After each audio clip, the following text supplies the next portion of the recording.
Hello, my name's John Elliott. I'm the composer and musical director of Murphy's Legacy.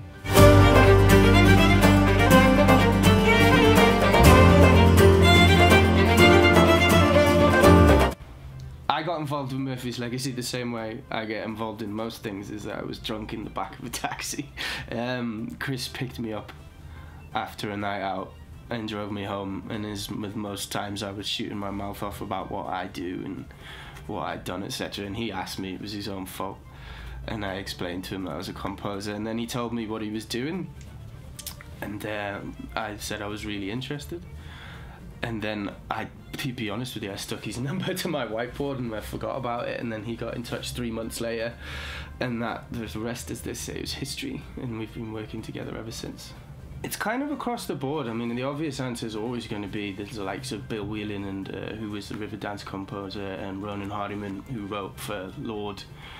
I mean, it's impossible. I think anybody who's written for an Irish dance show would say that they'd have to have listened to what they've done and taken influence from it. But for me, it was more not coming from a traditional Irish background. For me, it was more telling the story. I think I was very influenced heavily by the sort of Morricone, spaghetti western aspect of how you were writing bad guy themes. There's a very strong story in Murphy's, which is sort of the classic good guys versus bad guys, which to me lends a huge amount of opportunity to write themes that work around characters, and so with that came a huge amount of palette of what I could get away with, even from the sort of more Hans Zimmer aspects of things.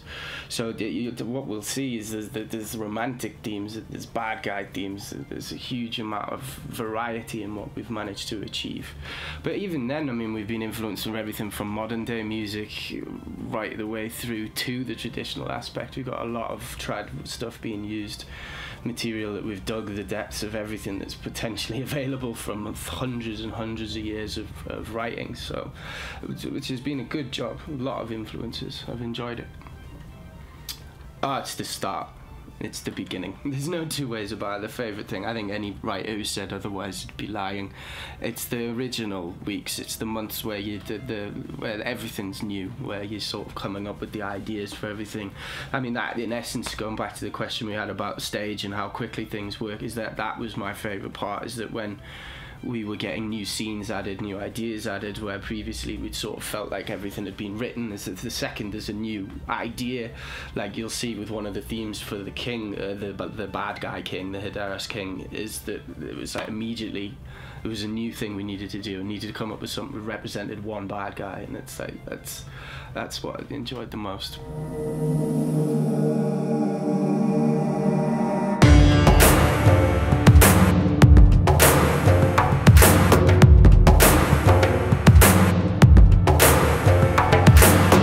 I've worked on pieces of music that have been used on the stage, but this is the first time, and this is the sort of final frontier for me. I've never worked on music that's on an entire show that's been for the stage. It's been an experience. I think the difference is, for me, and what was a massive shock, where realistically I should have been able to figure this out, is how early a dance show has needed the music to be written. As any composer will tell you, we tend to be chucked in right at the last minute of most projects, whether it's TV or games or films. It's a process that lends itself to the end of a project, and I think this was a new one, is that it needed to be written and ready to go within 6 or 7 weeks, so that obviously they could figure out how to dance to it. So yeah, it's been an experience. I definitely want to do it again. Not for a while, but I definitely want to do it again. It's a wonderful world. My sister's an actress, a stage actress. Is a wonderful thing, and I've always been aware of how stressful the process could be getting it to the stage. I mean, the amount of metaphor there is in the theatre of not breaking a leg, and the show must go on, etc. There's a reason for these things. But yeah, no, it is my first time, but I've enjoyed it thoroughly. It's always, you'll always be a fan. So for me, I'm always a fan of the bad guy themes. It doesn't matter what film or what show it is. To me, that's where the fun lies. There's a wonderful aspect to being positive and happy and jolly, but for me, the most fun always comes in representing someone who's up to something who's up to no good. So my favourites are the whole. I'll not give away too much of the story, but there's a huge section where things go wrong for the Murphys, and there's all of my favourite pieces are in there, which would be from the nightmare scene through to the King's theme that we talked about. But I think my favourite would probably be the battle scene, which is be Into the Fire, which is a piece that I'd sort of conceived of before the show even came about, to be honest with you. But now the way that it's sat into the show, as hopefully everybody will see it. I think to me that's the pinnacle moment of the whole show. I think that's it. So the battle.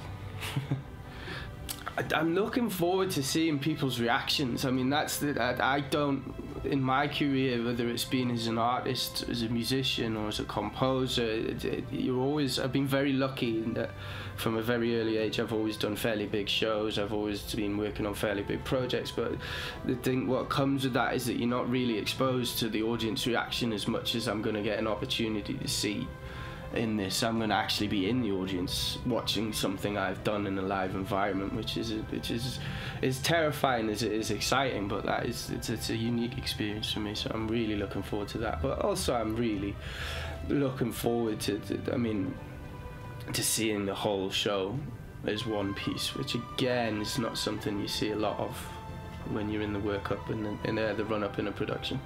It's not as difficult as it sounds. I mean, in essence, obviously the times where electronic music is being introduced into the traditional stuff is when it's in a dancing environment, and the fundamentals of dance music, whether it be traditional or African or Irish or modern electronica, is that it's still fundamentally about making people dance. In one way or another, that's become a sort of universal language. There is similarities in the phrasing. I mean, they're not identical, but there's certainly similarities into the phrasing of the main riffs of tracks in Irish music into something like trance music, perhaps. The tempos are certainly similar. People have somehow always wanted to dance to things that are similar, so there was a common ground between the two that lent to a combination. But I mean, I don't know, if it hadn't worked, we hadn't have done it, so it was alright. It was alright. It was a little intimidating to begin with. Irish music was in fact terrifying to begin with, in its scale, in its history, and its massive tradition. It was then, but then just decided to ignore all of it and do what works, so it was fine.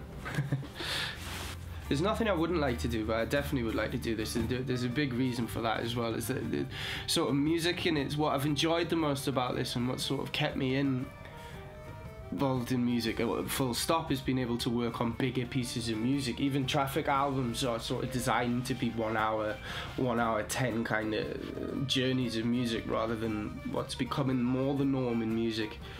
Firstly, popular music is a collection of songs rather than albums. To me, growing up, albums were the most important things in the world. They were listening back to anything from like Beatles' Revolver through the Pink Floyd epics into everything that was coming around in my day, which was Chemical Brothers and The Prodigy. Everything was a journey of music, whereas now the album, thanks to many things will not go in now, is becoming a forgotten art. This is an opportunity for me to work on music that exists in a large scale format, that you can work on something that has to make sense over an hour or so, and that, for me, if that's what I get to do, then I'll work on theatre and stage for the rest of my life. It doesn't matter. I mean, even films nowadays, the era of the epic score and themes, etc., is kind of taking a hit. I mean, I was very lucky to spend some time at a masterclass with David Arnold about a year or so ago, and he's sort of famous for the scores on Independence Day and James Bond, etc., and he was saying that he felt like he was almost the last of the big songwriters that was in film, whereas it's like there used to be a time, I remember growing up, you would be able to whistle the theme tune of most of the films you went to see, where nowadays films, I would be hard pressed to tell you what the theme tune of one was, whereas what's this been an opportunity to is work on big themes, recognisable music and songs mixed in with a lot of rhythmic stuff that is still important. But that's, yeah, so very much, I can't answer a question quickly, but that was it. To answer it, yes, I'd love to work on the stage and theatre again.